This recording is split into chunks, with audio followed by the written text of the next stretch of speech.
tranquilles dans leur belle vallée vosgienne à 2 pas du col de la Bresse, Valérie et Pascal nous font découvrir leur maison transformée en chambre d'hôte. Et envie de couleurs et de déco printanière, ça tombe bien. Pierre Leguet vient tout juste de relooker sa boutique pour la belle saison. Pour ceux qui aiment les ambiances raffinées, vous allez adorer. Valérie et Pascal sont tombés sous le charme de cette maison du début du siècle malgré l'ampleur des travaux. Passionnés de déco, pour eux pas question de faire la rénovation, ils ont tout fait eux-mêmes. Bonjour Valérie. Bonjour Caroline. Alors nous sommes des fous, nous avons osé venir jusque dans les Vosges. Mais toi aussi, parce que tu n'es pas vosgienne. Non, moi tu j'arrive de Bretagne. T'es bretonne. Ouais, mais ça fait 10 ans que je suis dans les Vosges. Et cette maison, ça fait que 3 ans que vous êtes là. Ouais. C'est vraiment la maison typique vosgienne. Typique vosgienne, je sais pas, mais début du siècle sur la vallée, oui. Dès que je suis rentrée dans cette maison, en fait, je l'aimais. Ah oui. Voilà, c'était une ruine, mais bon, je l'ai je l'ai appréciée tout de suite. Pourquoi? Et c'est toutes les fenêtres. Ouais. Et puis l'exposition au soleil, ça tourne. T'as tout le temps de la lumière. Voilà, puis bon, bah, voilà hein, l'ambiance de la maison quand on y rentre. Il y avait de belles surprises dans cette maison, oui. À commencer par le sol du couloir. C'est de la mosaïque sur ciment. Qui a vraiment une belle patine, je trouve. Oui, oui. Hein? Il est resté dans son jus. Oui. T'avais du boulot, il fallait le nettoyer. Il a fallu le nettoyer quand même, oui. Ouais. Oui, il était quand même bien noir et puis voilà. C'était une des premières choses que j'ai fait, c'est nettoyer le sol en arrivant. Il y avait des carreaux ciment aussi. Il y a des carreaux ciment qui sont d'époque aussi. Oui. Alors en fait, dans ces maisons vosgiennes, il y a souvent des grands couloirs. Des grands couloirs et des toutes petites pièces. Voilà. Et quand vous êtes arrivé, il y avait une partie du couloir qui était déjà cassée. Qui était déjà cassée, donc il a fallu abattre cette partie-là. Voilà. Et donc du coup, ça fait une grande pièce, une plus grande pièce. Un espace ouvert. J'aime bien ton salon parce que j'ai l'impression que c'est la seule pièce dans la maison qui te rappelle un peu ta Bretagne. Il y a une ambiance maritime. C'est vrai. Un tableau de Pascal, ton mari, qui a quand même du talent. Oui, faut le dire. C'est une belle ambiance de bord de mer. De bord de mer. T'en avais besoin? Oui, j'en avais besoin. Puis bon, il y a un contraste parce qu'on voit le tableau, puis on voit la montagne de l'autre côté. Et puis alors toi, t'aimes bien détourner les objets. Oui. Comme ce volet par exemple. Voilà. Que tu as patiné toi-même. Que j'ai patiné moi-même et puis qui sert de porte-CD maintenant. Voilà, ils sont presque beaux les CD. Oui, c'est vrai. Moi j'aime bien la patine. Et puis là c'est la machine à coudre de ma grand-mère. De ta grand-mère? Oui, sur laquelle je m'amusais quand j'étais petite. Qui est devenue ton petit bureau. Voilà.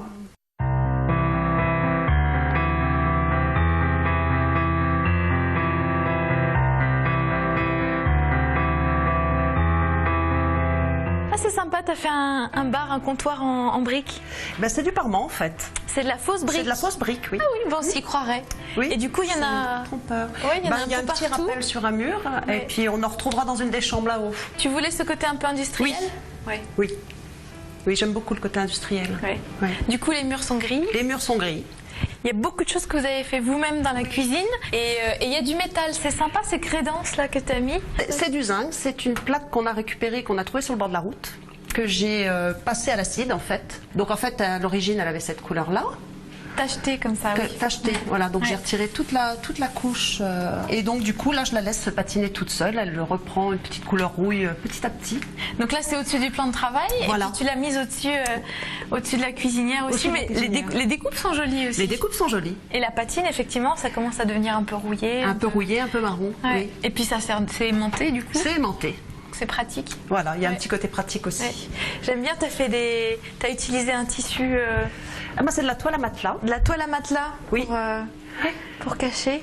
Et donc tous les meubles, pratiquement tous les meubles qui sont là, c'est Pascal, ton mari, qui les a fait. Oui. Non seulement il dessine des bateaux, mais en plus il fait des meubles. Donc ça c'est lui. Là le plan de travail, c'est tout bête, hein, parce que quand on n'a pas toujours la place, ça coûte aussi des meubles sur mesure. Voilà, et puis là, bon, l'espace entre le bar et puis le plan de travail était assez restreint. Donc si on mettait des portes, ça n'allait pas non plus. C'était pas standard. Voilà, donc il a fallu que je trouve quelque chose. Et puis, donc il a mis des plaques de plâtre avec des étagères. Avec des étagères et des petits paniers. Et des paniers. En fait, j'ai acheté les paniers avant. Il s'est fixé par rapport à la hauteur de mes paniers. Pas mal. Voilà. Parce qu'après, c'est plus compliqué de trouver le panier qui va dans l'étagère. Mais ça, c'est tout bête à faire. C'est tout bête à faire. C'est tout bête à faire. Ce qui est moins évident à faire, par contre, ce sont les meubles. Et alors là, encore une fois, Pascal, chapeau, mais il est menuisier en fait. Il est menuisier. Voilà. Oui. Donc tous les meubles qui sont là, c'est lui qui les a faits. Ce meuble double corps. Alors par contre, c'est très rustique. Hein. C'est du chêne. C'est du chêne, alors qui était foncé à l'origine. quand je l'ai connu. Ah, c'est toi qui as ramené la patine, voilà, cette patine sur les blanche meubles. comme voilà, ça, voilà. qui donne un coup de frais. Voilà, on les a. Donc ils ont une nouvelle vie. Oui. Oui. La table aussi. La table aussi, c'était du chêne bien foncé, Bien costaud. qu'on a cérusé. Mais du coup, il y a une harmonie dans la maison parce que tous les meubles ont la même ligne, la même. Voilà. J'aime bien tout ce qui est clair. Oui. Tout ce qui est lumineux. Oui. Ouais. Et il était content, il était d'accord que tu patines ces Tout à meubles. fait. Tout à fait.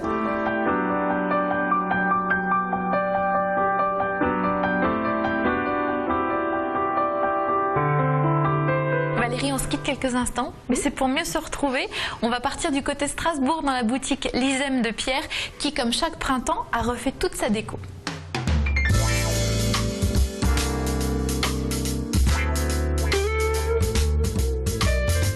On a de la chance, ça y est, l'ambiance printemps-été est arrivée chez Lisem. Enfin. Enfin. Toi, tu aimes beaucoup les marques belges? Alors je suis belge, je suis bruxellois, Oui. et donc bon, c'était par facilité au début, donc flamand qu'on connaissait très bien. Donc, Flamand, c'est ce qu'on a. Alors tu vois, c'est autour des de environnements nous. qui peuvent être différents, Oui. c'est-à-dire que la table vient de chez Flamand, mais la bibliothèque qui est là vient de chez Flamand, qui est plus clean d'ailleurs, hein, qui est dans une un peu ambiance maison bourgeoise comme ça, mais qui est plus clean. Mais aussi Scapa, mais aussi Vincent Shepard, mais aussi XVL, Luz Intérieur, plein d'autres marques, du outdoor avec Royal Botania, une marque très moderne d'extérieur mais très chic. Voilà, le tout est qu'elles soient cohérentes les unes avec les autres, même si on va de maison de famille à appartements très Oui, c'est contemporains. ça. On est tout le temps entre de la campagne et du chic urbain. Alors, en fait, là, c'est ta boutique. Donc, les ambiances changent 2 fois par an. Mais tu réalises aussi beaucoup de chantiers. On a une marque qui s'appelle Lisem Project, donc comme son nom l'indique, qui fait des projets chez les particuliers, chez les professionnels. Et donc là, ma foi, on entend ce qu'ils veulent réaliser et on traduit par nos différentes collections.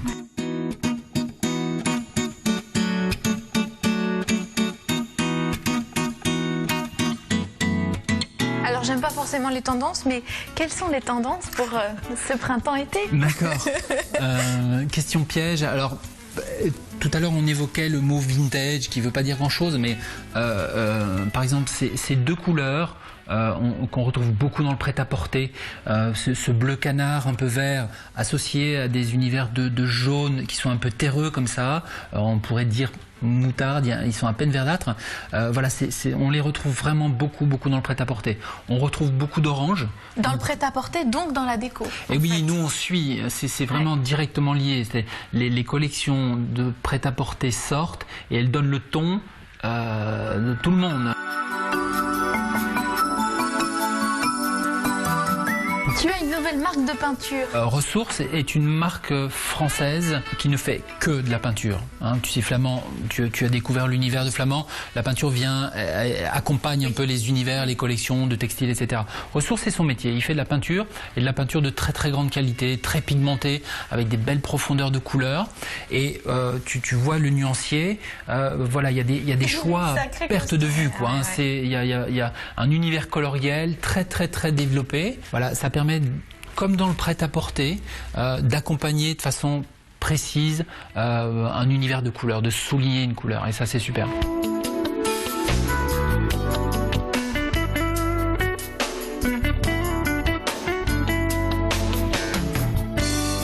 Prends ton chapeau. Bon, mais en tant que Belge, il faut quand même que tu m'expliques d'où te vient cette sensibilité pour la déco. Et souvent, les gens que j'ai rencontrés qui étaient pertinents dans les choix de couleurs et de matières, ça venait souvent du prêt-à-porter. Et ça m'a toujours beaucoup inspiré. Oui. Voilà, les associations de couleurs, de matières pour traduire une ambiance, un scénario. Voilà, j'adore ça. Voilà. Ben, je vous conseille de rencontrer Pierre si vous cherchez quelqu'un pour réaliser un bel intérieur ou si vous cherchez tout simplement un objet sympa pour chez vous. C'est ici que ça se passe. À bientôt. Tiens, je te passe le mien. Oui, tiens, voilà. Hop, comme ça.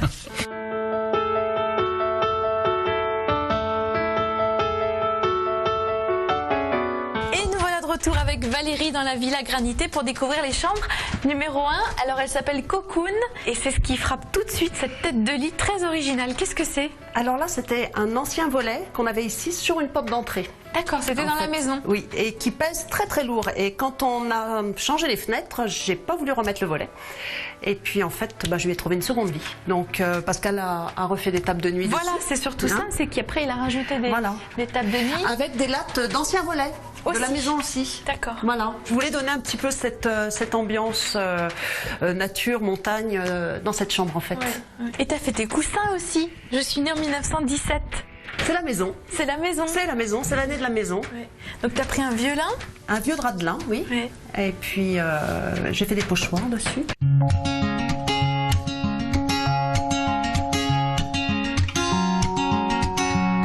Et dans la salle de bain, pour coller à cette ambiance nature, bois, tu as customisé un meuble, alors que c'est pas Pascal qui l'a fait. Non, c'est un petit meuble en pin tout bête que j'ai adapté. Donc j'ai évidé les tiroirs, j'ai mis une petite planche de contreplaqué dans le fond, et puis une petite plaque de verre, comme ça on peut remplir les tiroirs avec ce qu'on veut. Voilà. Donc là il y a des petites pommes de pin, des petits galets.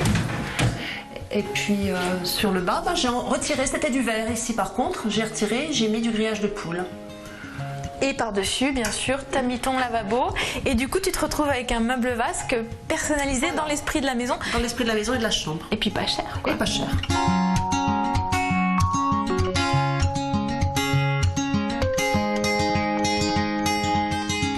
Cette deuxième chambre, je l'aime beaucoup, Valérie. Elle s'appelle Saint-Exupéry. L'ambiance, ça fonctionne bien. On retrouve le côté un peu industriel. Voilà, puis on a l'impression d'être projeté quand même au début du siècle. Tu l'as beaucoup accessoirisé, tu as chiné plein de choses. Et moi, j'aime bien les murs. C'est toi qui les as fait. Ce sont des enduits à la chaux. À la chaux, oui. Donc que j'écrase beaucoup parce que j'aime pas qu'il y ait trop de relief. Et puis tu as vraiment marié les couleurs. Les couleurs vont bien ensemble, je trouve. Là, tu t'es amusée. Là, je me suis amusée. Oui, là, je me suis amusée. Comme les tables de nuit. Les tables de nuit, ce sont l'ancienne boîte à bobines, en fait, qu'on trouvait dans les filatures. Donc, on a retaillé pour faire table de nuit. Et alors, beaucoup de lampes industrielles. Oui, j'adore ça. Ouais. Ce sont des vieilles? C'est des vieilles. Que des vieilles? Oui. Il n'y a pas de réédition? Non, elles étaient dans un piteux état, mais il n'y a pas de réédition. Les deux lampes qui sont là sont des vieilles lampes et celle qui est là aussi est une vieille lampe. Chapeau, parce qu'aujourd'hui, c'est facile d'aller dans une boutique de décoration. Oui, mais c'est dommage. C'est dommage. Toi, tu cherches le côté voilà, j'ai cherché. Authentique. Authentique, oui. On va rejoindre Pascal pour la fin de l'émission, qui est bien installé sur le canapé. Coucou Pascal, pendant que les filles bossent. C'est bien ça. Bon, alors les travaux vont démarrer pour la troisième chambre, hein, c'est ça? Ah oui, on est dedans justement. On a récupéré des vieux bois, les volets de la maison, et puis on va continuer dans le style de la maison. De ce qu'on vient de voir. Ouais. Bon, en tout cas, félicitations. Moi, je trouve qu'on est vraiment, on est bien chez vous. Moi, j'étais ravie de vous faire découvrir une chambre d'hôte dans les Vosges. Ça change, et puis c'est pas très loin de chez nous finalement. À bientôt. À bientôt. Bonne chance pour les travaux. Merci. Notez bien le site internet alsacevin.tv et le blog secretdeco.blogspot.fr pour noter les bonnes adresses. Et bien sûr, on se retrouve la semaine prochaine. Salut!